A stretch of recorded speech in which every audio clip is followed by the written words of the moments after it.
Ay, grabe mga kabasura. Daming pera mga kabasura.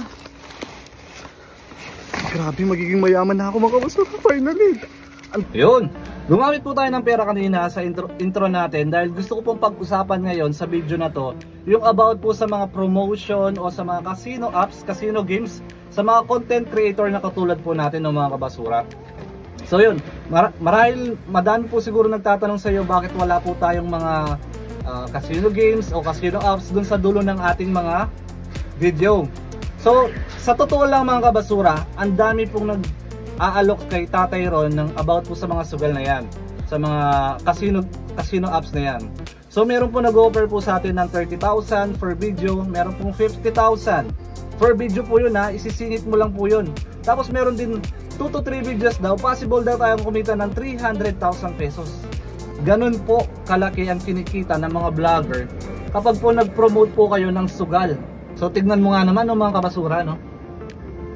Kaya ko palang kumita ng, sabihin na natin 1 milyon hanggang 3 milyong piso kung magpo-promote po tayo ng mga casino apps sa ating mga, sa dulo ng ating mga video. Monthly po yun, monthly, kada buwan. 1 million to 3 million pesos ang pwede natin kitain. Kung kasi sa pagbablog lang natin mga kabasura, napakaliit lang po kung ikukumpara mo doon sa promotion na yon. Ito po sasabihin ko po ang totoo sa inyo mga kabasura. Unang sahod ko sa pagbablog is 23,000 pesos. Pangalawa, 45,000 pesos. Tingnan mo po yung comparison. Gaano kalayo yung kikitain mo. Bagkus, million views po yung akin ha. Laging million views, meron 7 million, 6 million. Ganyan yung mga views natin eh. Meron 1 million, 2 million. Kaya ako nagtataka dati kung bakit ang konti ng kinikita ko sa Facebook. Kasi maraming content creator na maliliit pa lang na hindi pa naman ganun kalaki o kadaming followers tsaka mga views, pero ang dami nilang nabibili. Yun pala yung sikreto nila.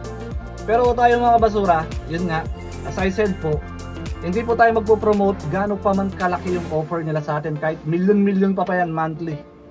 Kasi isipin mo mga kabasura, no?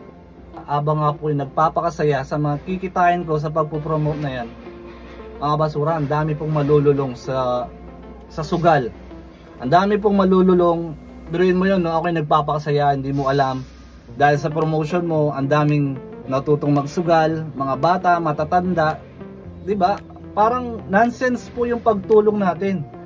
Nakilala po si Tatay Ron bilang ano po tayo, namimigay po tayo ng mga gamit, mga laptop sa mga estudyante, ng libre, door to door man yan. Sarili ko pong pera yung ginagastos ko dyan mga kabasura.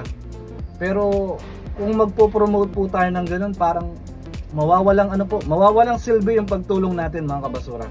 Tsaka para sa mga kakilala ko po na nagsasabi sa akin na i-promote ko daw yung mga casino apps na yan, kasi minsan lang po sa oportunidad ng isang tao na sumikat kang ganyan o dumami man yung followers mo, tsaka mabigyan ka ng oportunidad na i-offer sa yung ganun.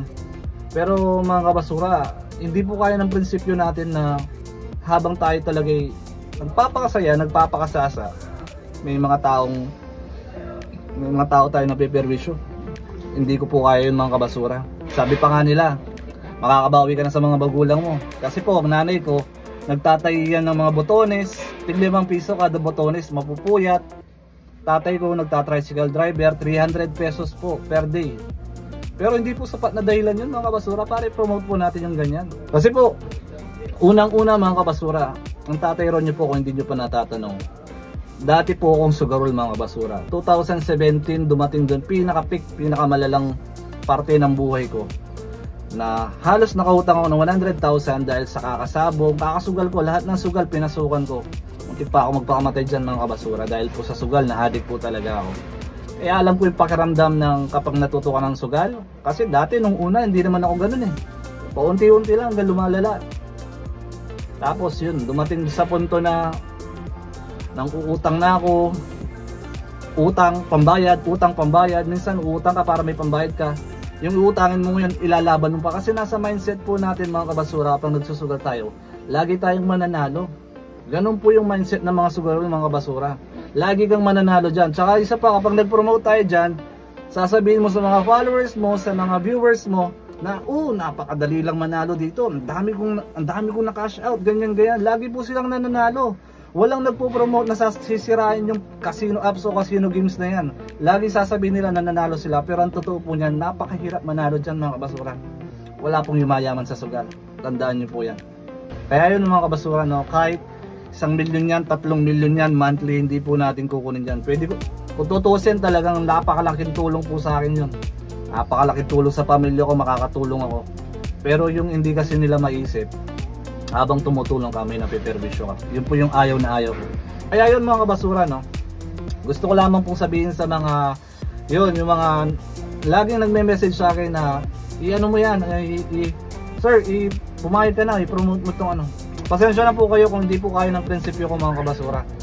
Hindi ko po ipopromote yan, gawa ng mahal ko po yung mga viewers ko, mahal ko po yung mga followers ko. Hindi ko po sila tuturuan sa mga ganyang bagay. So yun mga kabasura, hanggang dito na lamang po. God bless po sa inyong lahat mga kabasura.